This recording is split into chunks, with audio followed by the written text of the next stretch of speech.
Thank you very much for giving me this opportunity to share some of our work and our thoughts on how AI should be implemented in clinical practice. So at UT Southwestern Medical Center, we have a group of medical physicists and also physicians working on the development and deployment of AI in medicine to solve important clinical problems. So this research lab is called the Maya Lab, Medical Artificial Intelligence and Automation Lab. So currently, this is how the AI technologies are implemented clinically.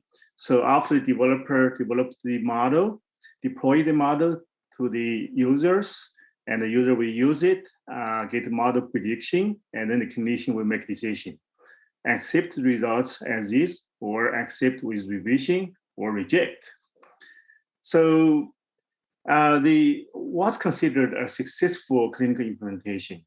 Basically, it's clinician's happiness and acceptance. If the clinician is not happy with this AI product and does not want to accept it, and then this product is not going to be used. So it's going to fail in its clinical implementation. So because of that, we want to increase the chance of acceptance, either as is or with revision, ideally towards 100%. Actually, we want to make it accept as is towards 100% chance, right? And reduce the rejection rate to 0%, ideally. So when we reach there, when you accept as is at a 100% chance, which means we don't need physicians anymore, right? We can replace clinicians with AI.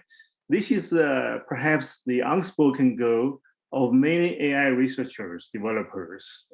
In my opinion, it's impossible because clinicians are always needed for many different reasons, such as liability, legal, and also other reasons. Another important reason is we cannot reach 100% here because of the clinical complexity. Problems, why? Because it's challenging, but why it's challenging? Because there are many problems. One of the most important problems is the model generalizability because of data shifts. The joint distribution of inputs and outputs of different differs between training and test data sets. And the distributions can be different for different institutions, different machines, and scanners, and even clinicians. So the model trained with developers' training data set may perform poorly on patients of a local user. There is an example. So my colleague Dan and myself and other colleagues did a work last year. We actually use CT images to classify COVID-19 pneumonia. You know, we have some data from our own institution, UT Southwestern, and also we have data in some public data sets from China, from Iran, from Russia. So we found out basically a model trained with one data set does not work for other data sets at all. So very interesting, very severe model generation problem. So how to solve this problem? Of course, everybody knows there is such a problem, right? This is a very important problem. If you can get users' data, the local data set, back to the developer from time to time. So if the developer could include all the local users' data, then of course your model perhaps will be working for those users. But the challenge is, in reality, that's almost impossible. There are a lot of issues with this kind of data sharing between hospitals and the vendors. And of course, there are a lot of efforts at the development stage trying to maximize the model generalizability by doing data augmentation, by developing more robust architectures. You can do, you know, a good job there. And then your goal is trying to make the development model equal to the user model. And ideally, you want to develop a universal model that works anywhere, anytime for anybody. But I put a big question mark there. Is that possible? So our strategy is more like a model adaptation. We call it model commissioning. So the idea is when you deploy a model, there is going to be an acceptance test. And based on that result, you should adapt your model to a small local data set, ideally automatically, right? So that means each user will have their own model, different from the developer's model, different from other users' model, which I think is totally okay. And I think it should be the way to go. So one example is we have developed some models to predict optimal radiation dose distribution based on patients' anatomy, right? And then we, last year, we published the paper. We worked with a group in Netherlands. It is the Erasmus MC Cancer Institute. And we found out, if we just give them our trained model, it does not work with it at all. But we have to do a very quick model adaptation, then it works perfectly. Another thing is, let me see. Okay, so this is a summarization of the how model should be adapted to the local users' data, and also the new roles of medical physicists in the future. During the model conditioning adaptation, there is another problem, that's physicians' variation. And there are two types of physicians' variation. One is due to some inexperienced physicians. They incorrectly label the data. So the question is how to automatically detect such data points and remove them, right? Second one is even among experienced physicians, due to the different practice styles, there is a variation there. How do you deal with that type of variation, right? So this is my own opinion, right? Medicine is still an art in many cases. Evidence-based medicine and clinical guidelines only give physicians the floor, not the ceiling. So that means there is a room for physicians to exercise their own judgments. Because of that, there is a large variation sometimes, right? The challenge is there's no ground truth in many cases to tell which physician is which physician's practice is the best. You cannot tell. So physicians have to, practice based on their, in addition to the guidelines, based on their experience and many other factors. Also, there is another type of variation, that is the trade-off between outcome and toxicity, cost and benefits. So there are a lot of things you have to make this type of hurdle optimization, right? So because of that, there's no way you can eliminate the variation completely, no matter what you do. So how to deal with that? Then we have a project on this in this area. So we have a student working on this, Anjali. So she tries to segment the CTV for post-operative prostate cancer patients, meaning after surgery, the prostate gland has been surgically removed, but there are still some residual tumor cells that are not visible in CT or MR. So there's no object with defined boundary by image contrast. And she tries to segment this CTV, which stands for clinical target volume. That's where you need to deliver radiation to. So for physicians, they have a guideline. They have multiple guidelines, actually, but they still have to use a lot of information beyond images, such as the pathology reports and MR before the surgery and all this kind of information. So there is a large variation among physicians. You can see there are like 4 physicians doing CTV on the same patient. And those 4 physicians are from the same place in our department, right? Following the same guideline. So the variation is made due to their personal judgments based on training background, experience, personal preference, and many other factors. So Anjali developed this an anatomy-guided multitask network, AGMTN, for CTV segmentation. Basic idea is to segment the other organs first, using that relationship and other information to help your segmentation. So she got good results. And in our clinical practice, I think it's true in many medical centers, residents will draw the CTV first, and clinicians, attending physicians will revise residence contours later. So here we did a comparison. We calculated the DICE score between AI and the attending physician versus between residents and the attending physician. So here it shows the difference between the AI results and the residents results. Basically, AI can outperform residents in most cases. We did another observer study. We present two segmentation results, one from AI, one from a clinical contour used on patient treatment, drawn by a physician. So we do it in a random anonymous way. So the physicians do not know which one is AI, which one is from a physician.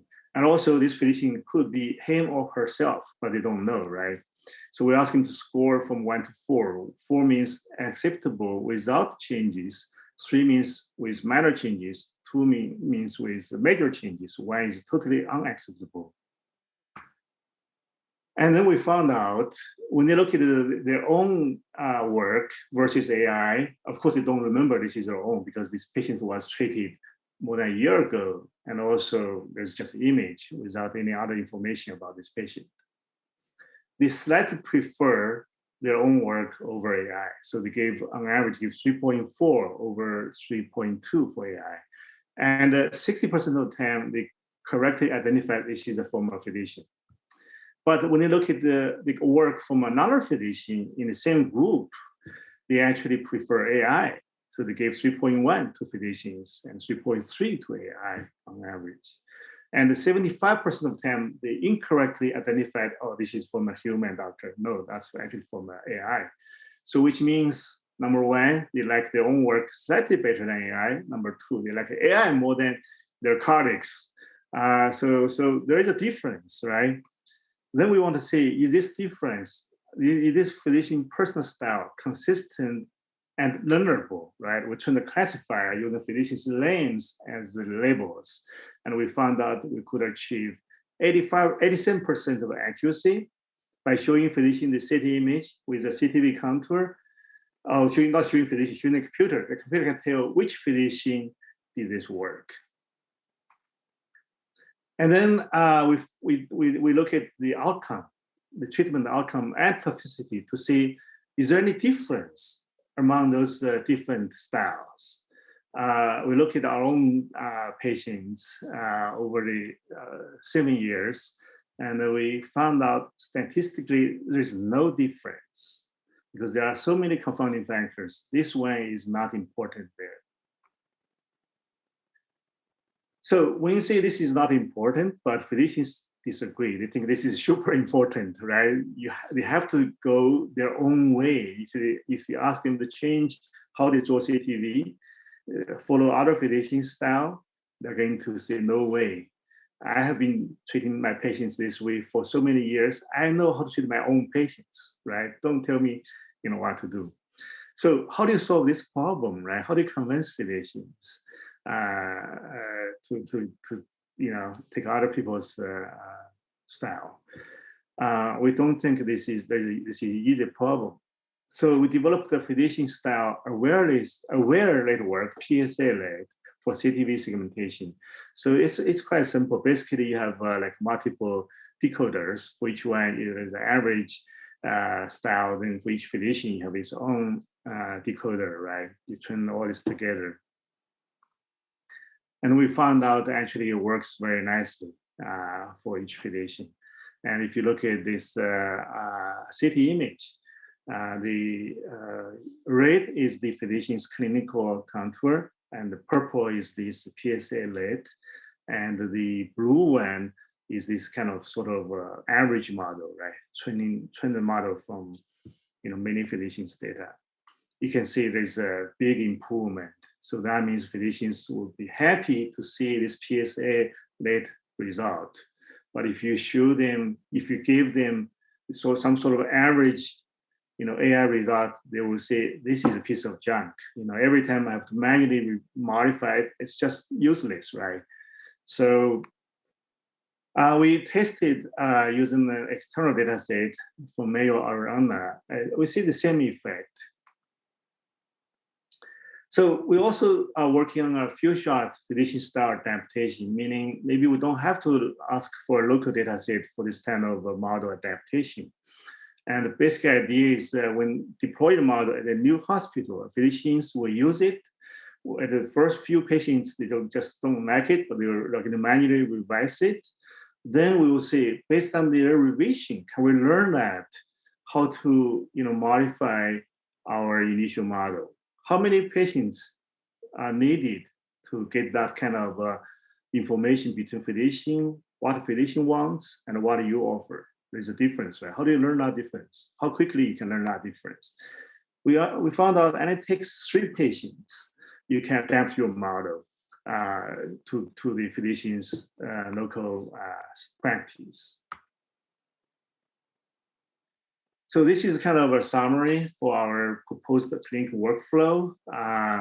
So the idea is you will offer by default physicians' own practice. They will use it most of the time, so they can help them, save time, right? But also at the mouse click, you offer many other different styles. I gave a few names here. Those are the famous Prostate radiation oncologists in US, right? So then you say, hey, I'm not sure about this patient. I want to see how Anna Pollock will treat, how this physician will treat this patient, right? We'll draw the CTV. So click a mouse, then shows the Anna Pollock's contour there, right? So we believe this is actually a good way to educate physicians and eventually bring some convergence. We cannot guarantee there is going to be a convergence, right? However, we think this is the way to have to let people learn from each other or from good physicians. So in this picture, there are more problems than generalization problem, right? So such as you have a clinician here to make the judgment, but how good is this judgment? And also you need clinicians to manually revise the results, right? So how to improve efficiency and accuracy there, right? So we modify this workflow. Basically, we ask the AI model to do assessment first. And if AI knows it cannot handle this case, we'll defer to clinicians with reasons. When it can handle this case, we'll give results with reasons too, with explanation, and with uncertainty estimation. With all this kind of information, clinicians will make a better judgment. And when the clinician decides to revise or reject results and do a manual input, we also need to have an AI model to help them doing that faster and better. So we have some preliminary work in this case, like in this CTV segmentation, we use Monte Carlo dropouts to estimate the uncertainty. Then we present 95 confidence level band. So in this yellow region, that's where you have a large uncertainty. In that region, the AI contour may or may not differ from what you want, right? So that's where you want to focus on. You don't have to go through every image, every contour. That's very tedious, right? You only need to focus where you should focus on. Another work we are working on is when you need to revise the contour, instead of doing this from scratch or you have to trace the boundary, you actually need to just make one click where you think the contour should be. And then there's another AI model we trained that would bring your initial contour to where you are. Just with a couple of clicks, you will get quite good results. So that's kind of AI-assisted physician contouring. I will go to the kind of summary now. So what is the best way to use AI in radiotherapy or in clinical practice in general? What is not the best way is to underestimate the challenges related to the model generalizability, underestimate the challenges related to the model implementation in clinical routine, and also to arrogantly ignore individual physicians' stylistic practice. I think most people are doing that. They just think physicians don't know how to do their jobs. We're going to train AI models to tell them this is the only way you should go. I don't think that will work in a clinical practice, that kind of arrogant philosophy or strategy. So also the problem is the lack of integration between AI and clinicians. So this current implementation way is kind of sequential. I develop an AI model, go use it, right? Then maybe periodically I heard some feedbacks. And AI is also currently viewed as a replacer, not assistant to clinicians, which I think is incorrect. And the lack of explanation and confidence estimation is another problem, which are important to help clinicians' decision making. So a better way to introduce AI in clinical practice, we can do model commissioning instead of trying to develop a universal model. Works anywhere, anytime for anybody. That's too ambitious, impossible to work in real clinical practice. And also need to consider physician personal style, adaptation there. And the AI and the clinicians should be an integrated system. That's an important point, we think. There are some discussions there, such as this article in NPJ Digital Medicine last year, saying clinical problems should be solved by designing and implementing systems, including clinicians, process, and AI-enabled technologies. So it's not just some machine learning models, it's the whole system where you have to design the system from scratch and implement together, right? And also AI should know what it can do and what should be deferred to clinician, right? So that's another article, very interesting point. I think that's correct. So we call this AI and clinician integrated system, AICIS. That's the way to go for the clinical implementation of AI. So I think I should stop here. Thank you very much for listening. Thank you, Professor Jiang, for this fascinating talk and insightful talk about the tensions between physicians and algorithms. That was really fascinating to see these studies. We have one question by Sarah Brüning, and she asks, you mentioned that in order to apply your RT planning model to the Dutch data, it required small adaptations. What were these specifically, and would you expect that such adaptations are required for any type of new data set? Or would there eventually be a more generalizable model possible? I think that there are a few aspects here to answer this question. One is, of course, you try your best to develop the model to make the model more and more generalizable, right? I believe with time goes by, with better architectures, with better data augmentation, with more data, the model will become more and more generalizable. However, there is no guarantee the model will work anywhere, anytime for anybody, right?